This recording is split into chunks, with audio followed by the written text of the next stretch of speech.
రేపే last date అని ఉన్నదా? అక్క ప్లీజ్ అక్క నీ దండం పెడతా, కాలు మొక్కుతా. నా దగ్గర చిల్లికి అవ్వలేదు, నువ్వేంచక్క ప్లీజ్ అక్క, నీ కాలు మొక్కుతా, నీకు దండం పెడతాను అక్క. నా సెల్లులో బ్యాలెన్స్ అయిపోయి 2 నెలలు అవుతుంది అక్క. ప్లీజ్ అక్క నీకు దండం పెడతా, కాలు మొక్కుతా. నా సిమ్ బ్లాక్ చేయకుర్రి, ఒక్కసారి రీఛార్జ్ చేయరు అక్క, మీ కాలన్నా మొక్కుతా.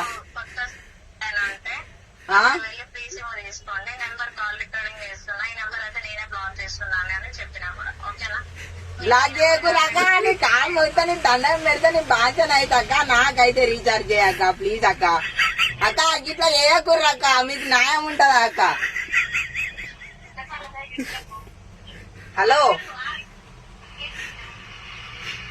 హలో అక్క, బ్లాక్ చేయకక్క, నీకు దండం పెడతా అక్క. అక్కో అక్క అక్క నవ్వుడు కాదక్క, రీఛార్జ్ చేయక్క, నీకు దండం అన్న పెడతా, నీకు పుణ్యం ఉంటది అక్క.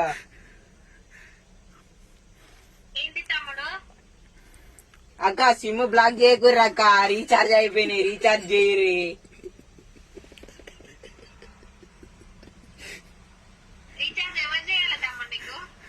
అక్క మీరు చేయరక్క ప్లీజ్ అక్క, సంత తమ్ముంది అనుకోర్రక్క. ఎందుకక్క ఇట్లా ఫోన్లు చేస్తారు, సిమ్ బ్లాక్ చేస్తానమని చెప్తారు కానీ రీఛార్జ్ మరి తమ్ముడు ఇట్లా కష్టాలలో ఉన్నాడని తమ్ముడికి రీఛార్జ్ చేయరక్క, ఇదేమన్నా న్యాయమేనా? రాఖీ కడితే మళ్ళా నువ్వు నా దగ్గరనే దొబ్బుకపోతావు కదా అక్క, అందులేముంటది చెప్పిగా.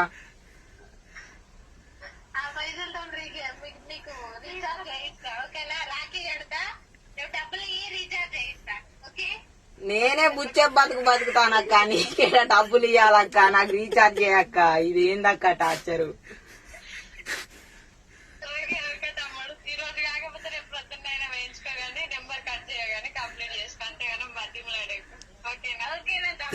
ఓకే అక్క, థ్యాంక్ యూ అక్క.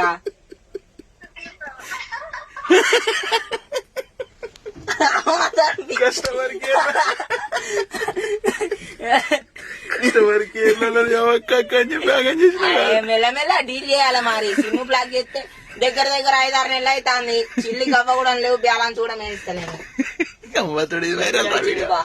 పెద్దలు వైరల్ కాదు బా, మంచిగా నా తందర నేనున్నప్పుడు ఫోన్ లో బ్యాలెన్స్ అయిపోయినాయి. ఫోన్ లో బ్యాలెన్స్ అయిపోకూడదు, దాని తప్పు. నేను పైసలు వేయించిన, నెల అయింది అయిపోయినాయి, మళ్ళీ నా దగ్గర పైసలు నెలైంది, అది అర్థం చేసుకోవద్దా?